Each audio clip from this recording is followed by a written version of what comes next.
Hello viewers, আসসালামু আলাইকুম। কেমন আছেন আপনারা? আশা করি ভালো আছেন। কারো পরিচিতি প্রকাশের জন্য নাম একটি খুব গুরুত্বপূর্ণ বিষয়। এই কথা শুধু ব্যক্তি বা মানুষের ক্ষেত্রেই নয়, সমানভাবে প্রযোজ্য কোনো একটি দেশের জন্য। কারণ নামের মাধ্যমে ফুটে ওঠে কোনো দেশ, অঞ্চল বা জাতির হাজার বছরের ইতিহাস ও ঐতিহ্য। তাই একটি দেশের নামকে কখনোই হালকাভাবে নেওয়া উচিত না।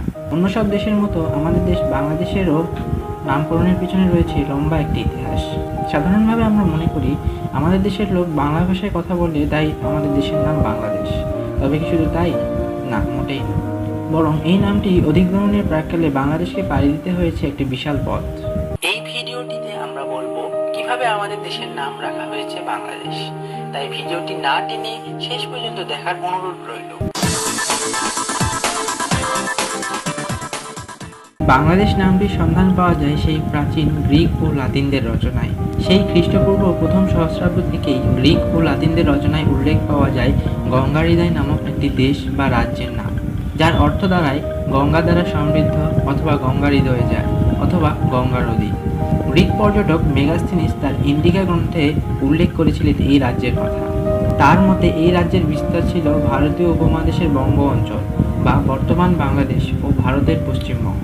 ডক্টর গৌরীশঙ্কর দে ও অধ্যাপক শুভ্রদীপ দে তাদের প্রত্নপ্রান্ত চন্দ্রকেতুগড় বইটিতে উল্লেখ করেছেন, পশ্চিমবঙ্গের উত্তর ২৪ পরগনা জেলার প্রত্নস্থল চন্দ্রকেতুগড় সম্ভবত উল্লেখিত বিখ্যাত প্রাচীন বন্দর গঙ্গাহৃদয় এর রাজধানী বা গঙ্গে বন্দর। আবার বাংলাদেশের কোনো কোনো ঐতিহাসিকগণ মনে করেন খুলনার কুমার নদীর তীর গঙ্গে বা গঙ্গাহৃদয় রাজার বাসস্থান ছিল। বর্তমান সুন্দরবনের হরিণঘাটাকে তারা গঙ্গে বলে কল্পনা করে থাকেন। সুতরাং গঙ্গাহৃদয় ও গঙ্গের ব্যাপারে এখনও যথেষ্ট সন্দেহের অবকাশ রয়েছে, তাই বিতর্ক হতেই পারে।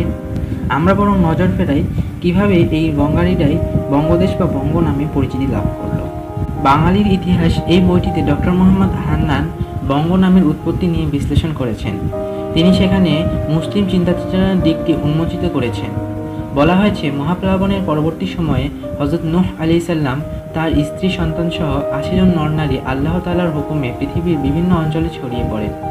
সেখানে বংশবৃদ্ধি করেন এবং তাদের বংশধররাই পৃথিবীকে আবার নতুনভাবে সাজিয়েছিলেন।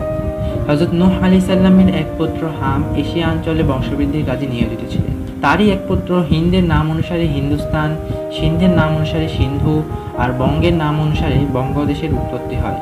আবার বঙ্গ নামকরণের পিছনে হিন্দুদের পৌরাণিক তত্ত্বও বিদ্যমান। পৌরাণিক তথ্য মতে বঙ্গের নাম এসেছে রাজা বালীর এক পুত্রের নাম থেকে। সেখানে দাবি করা হয় রাজা বালীর এক পুত্র অঙ্গ শাসন করতেন পশ্চিমবঙ্গ, খুলনা ও বরিশাল অঞ্চল। আরেক পুত্র বঙ্গ শাসন করতেন ঢাকা, ময়মনসিংহ ও ত্রিপুরা অঞ্চল এবং সর্বশেষ পুত্র পুণ্ড শাসন করতেন উত্তরবঙ্গ ও আসাম অঞ্চলে। এই পুত্রদের নাম অনুসারে তাদের শাসনকৃত অঞ্চলগুলো অঙ্গ, বঙ্গ ও পুণ্ড নামে পরিচিতি লাভ করেছে। অর্থাৎ বঙ্গ নামকরণ নিয়েও যথেষ্ট বিতর্ক রয়েছে। আমরা এখন উদ্ঘাটনের চেষ্টা করতে পারি কিভাবে বঙ্গ থেকে বাংলা নামটি এলো। এ প্রসঙ্গে সম্প্রতি ব্যাখ্যা করেছেন ঢাকা বিশ্ববিদ্যালয়ের ইতিহাস বিভাগের অধ্যাপক ডক্টর আনোয়ার হোসেন। তার মতে বাংলা শব্দটির উচ্চারণ বঙ্গ থেকেই, যেটি মূলত একটি সংস্কৃত শব্দ। আর্যরা নাকি এই অঞ্চলকে বঙ্গ হিসাবে অভিহিত করত। পরবর্তীতে এই অঞ্চলে বসবাসকারীরা বঙ্গ এর সাথে ফার্সি প্রত্যয় আল যোগ করে, যাতে শব্দটির নতুন রূপ দাঁড়ালো বাঙ্গাল বা বাঙ্গালা। মুসলমান শাসনামলে বিশেষ করে ১৩৩৬ থেকে ১৫৭৬ সাল পর্যন্ত সুলতানি আমলে এবং ১৫৭৬ সাল থেকে মোগলরা বাংলা দখল করে। তখন থেকে এই অঞ্চলের নাম বাঙ্গাল বা বাঙ্গালা নামেই পরিচিতি পায়। আইন-ই-আকবরী গ্রন্থে আবুল ফজল লিখেছেন বঙ্গ শব্দের অর্থ জলাভূমি, এর সাথে আল প্রত্যয় যোগ করে হয়েছে বাঙ্গাল।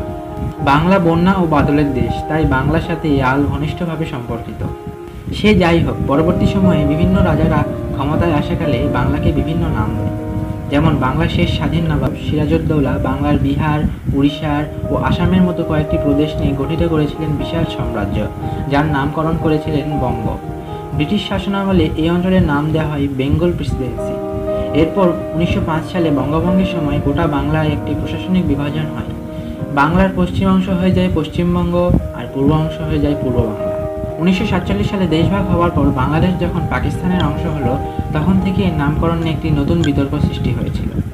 পশ্চিম পাকিস্তানের শাসকরা বাংলার মানুষের ইচ্ছার বিরুদ্ধে এর নাম দেওয়ার চেষ্টা করেছিলেন পূর্ব পাকিস্তান। 1954 সাল পর্যন্ত কাগজে কলমে যদিও পূর্ব বাংলার নামটিই প্রচলিত ছিল, কিন্তু পূর্ব পাকিস্তান নামকরণে তৎপরতা তখনও জারি ছিল। এরই পরিপ্রেক্ষিতে 1955 সালের 25শে আগস্ট পাকিস্তান গণপরিষদের বক্তৃতায় বঙ্গবন্ধু শেখ মুজিবুর রহমান নাম দেওয়ার ক্ষেত্রে গণতান্ত্রিক উপায়টি ব্যবহার করতে বলেছেন। কিন্তু 1955 সালের 14ই অক্টোবর পূর্ব বাংলা নামটি পরিবর্তন করে সরকারিভাবে পূর্ব পাকিস্তান রাখা হয়। 1960-এর দশকের মাঝামাঝি সময় বাঙালি জাতীয়বাদ ধারণাটি প্রকৃত রূপ লাভ করে। গণ অভ্যুত্থানে মানুষ একটি স্লোগান দিতে থাকে,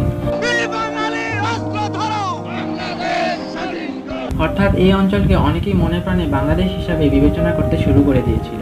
বাংলাদেশ নামকরণের দাবিটি চূড়ান্ত রূপ লাভ করে 1969 সালে 28শে নভেম্বর প্রেসিডেন্ট ইয়াহিয়া খানের একটি ভাষণের পর থেকে। হোসেন শহীদ সোহরাওয়ার্দীর ষষ্ঠ মৃত্যুবার্ষিকী উপলক্ষে আয়োজিত আলোচনা সভা, সেখানে তৎকালীন নেতারা এই অঞ্চলের বিভিন্ন নাম প্রস্তাব করেন, যেমন স্বাধীন পূর্ব বাংলা, বাংলা, বেঙ্গল, ইস্ট বেঙ্গল, বঙ্গদেশ এবং বাংলাদেশ। এর মধ্যে বঙ্গবন্ধু শেখ মুজিবুর রহমান সহ অধিকাংশ নেতারাই বাংলাদেশ নামটির পক্ষে ছিল। শেষ পর্যন্ত বঙ্গবন্ধু প্রস্তাবিত বাংলাদেশ নামটি সকলে ঐক্যবাক্যে মেনে নেয়। কারাগারের রচনামাচা বইটিতে বঙ্গবন্ধু শেখ মুজিবুর রহমান উল্লেখ করেছেন, একসময় এদেশের বুক হইতে, মানচিত্রের পৃষ্ঠা হইতে বাংলা কথাটি সর্বশেষ চিহ্নটুকু চিরতরে মুছিয়া ফেলার চেষ্টা করা হইয়াছিল। একমাত্র বঙ্গোপসাগর ছাড়া কোনো কিছুর নামের সঙ্গেই বাংলা কথাটির অস্তিত্ব খুঁজে পাওয়া যায় না। জনগণের পক্ষ হইতে আমি ঘোষণা করিতেছি, আজ হইতে পাকিস্তানের পূর্বাঞ্চলীয় প্রদেশটির নাম পূর্ব পাকিস্তানের পরিবর্তে শুধুমাত্র বাংলাদেশ। সেই থেকেই নথিপত্রগুলোই পূর্ব পাকিস্তান লিখলেও কেউ মুখে পূর্ব পাকিস্তান উচ্চারণ করতেন না, সবাই বলতেন বাংলাদেশ। 1971 সালে স্বাধীনতার ঘোষণাতেও বাংলাদেশ নামটি ব্যবহার করা হয়েছে। পরবর্তীতে মুজিবনগর সরকার স্বাধীনতার যে ঘোষণা প্রচার করেছিলেন তাতেও বলা হয়েছে দেশটির নাম হবে বাংলাদেশ। 1971 সালে 16ই ডিসেম্বর বাংলাদেশ চূড়ান্ত বিজয় লাভ করে ও শত্রুমুক্ত হয়। এরপর 1972 সালের 4 নভেম্বর যখন প্রথম সংবিধান প্রণীত ও গৃহীত হয়েছিল, তখনও দেশটির সাংবিধানিক নাম দেওয়া হয় বাংলাদেশ। আর এভাবে আমাদের দেশের নাম রাখা হলো বাংলাদেশ। সবিশেষ আপনার কাছে আমার অনুরোধ রইল, আমাদের চ্যানেলটিকে সাবস্ক্রাইব করে পাশে থাকা বেল আইকনটি প্রেস করে অলে ক্লিক করুন, যাতে এরকম নতুন নতুন ভিডিও আপলোড করার সাথে সাথে আপনার কাছে পৌঁছে যায়। ভিডিওটির তথ্যগুলো অজানা থাকলে অবশ্যই লাইক করবেন, আর আপনি যদি এরকম যে কোনো প্রশ্নের উত্তর চান তাহলে আমাদের কমেন্ট বক্সে অবশ্যই কমেন্ট করে জানিয়ে দেবেন। আর জ্ঞানের পরিধি বাড়ানোর জন্য ভিডিওটি সবার মাঝে শেয়ার করুন। ভিডিওটি শেষ পর্যন্ত দেখার জন্য ধন্যবাদ।